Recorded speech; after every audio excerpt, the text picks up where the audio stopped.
Tonton video ini sampai selesai agar Anda tidak gagal paham.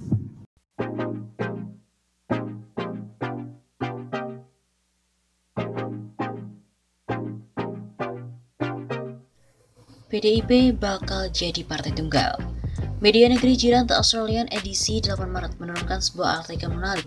Judulnya Jakarta Closer to Rule of One Party. Kekhawatiran Indonesia jadi negara partai tunggal.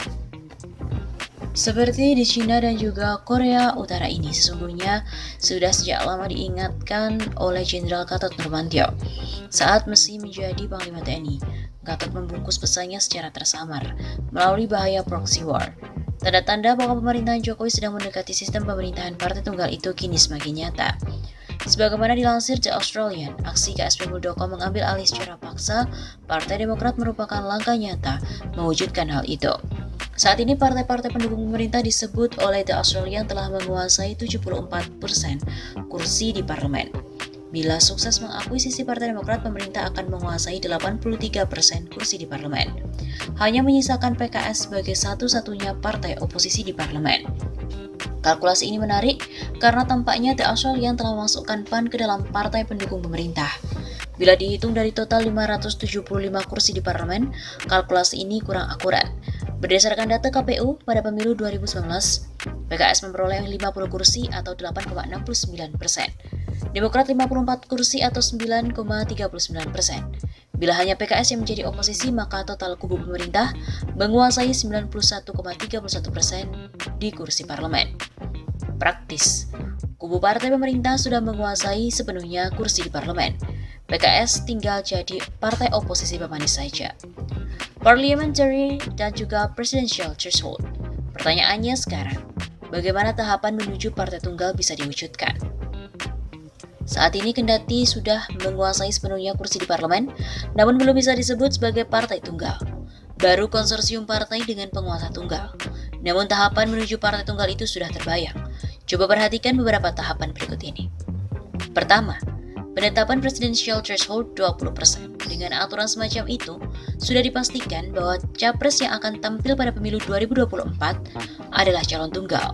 Kalau toh ada dua calon, maka pasangan calon kedua hanyalah boneka. Model Pilkada Solo lah 2020 bisa digunakan. Ada calon wali kota yang sudah dapat dipastikan menang, yaitu Gibran putra presiden. Lawannya adalah pasangan ketua RW dan juga tukang jahit. Kedua, pemilu serentak 2024. Dengan hanya ada satu capres, maka dapat dipastikan capres yang diusung berasal dari PDIP sebagai pemilik kursi terbanyak 128 kursi, dan pasangannya pun bisa dipilih dari salah satu partai pengusung pemerintah. Silahkan diperebutkan. Dengan sistem pemilu serentak, maka yang akan memperoleh limpahan elektoral atau bisa dikenal sebagai coattail effect adalah pengusung capres. Dalam hal ini adalah PDIP. Hal ini terbukti pada Pilpres 2019. Hanya ada dua pasang capres-cawapres, PDIP dan Gerindra yang mengusung capres. Kedua partai ini mendapat limpahan suara terbanyak dan menjadi partai pemenang pertama serta kedua. Kemudian yang ketiga adalah ambang batas parliamentary threshold. Saat ini di DPR berkembang wacana menaikkan ambang batas lolos parlemen atau dikenal dengan istilah parliamentary threshold atau PT.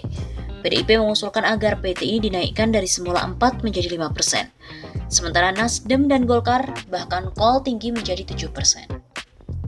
Dengan mempertimbangkan coattail effect pada pemilu serentak 2024, maka PDIP bisa menang besar.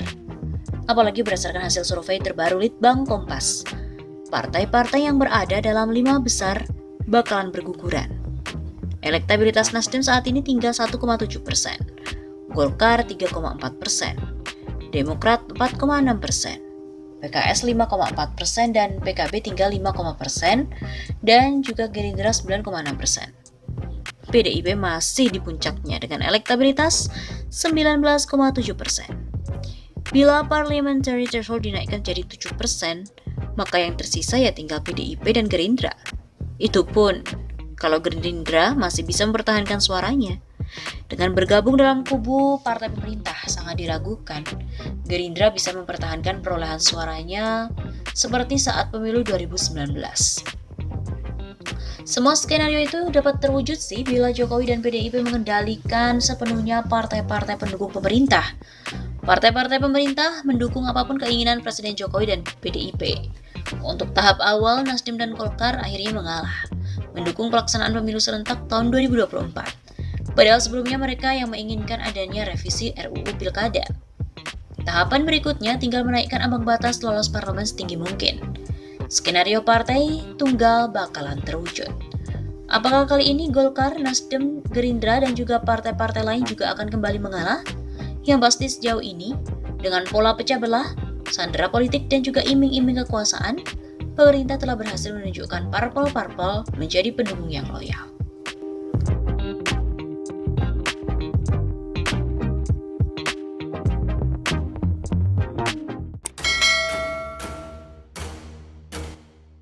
Wah, dikabarkan bakal ada isu presiden 3 periode.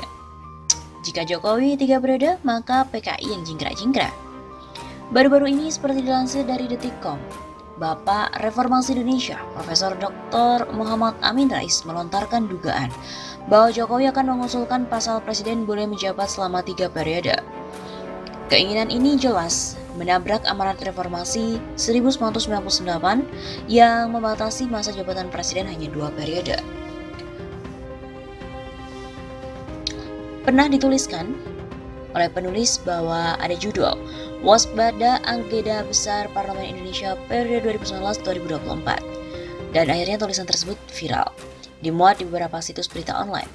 Tulisan tersebut dirilis pada 15 Juli 2019 atau sekitar 12 Zulqa'dah 1440 di Facebook. Sekarang akun Facebooknya telah di-banned oleh pihak Facebook. Dalam tulisan tersebut, seorang penulis itu menjelaskan tentang adanya skenario dan juga target yang hendak dicapai di balik isu amandemen Undang-Undang Dasar 1945.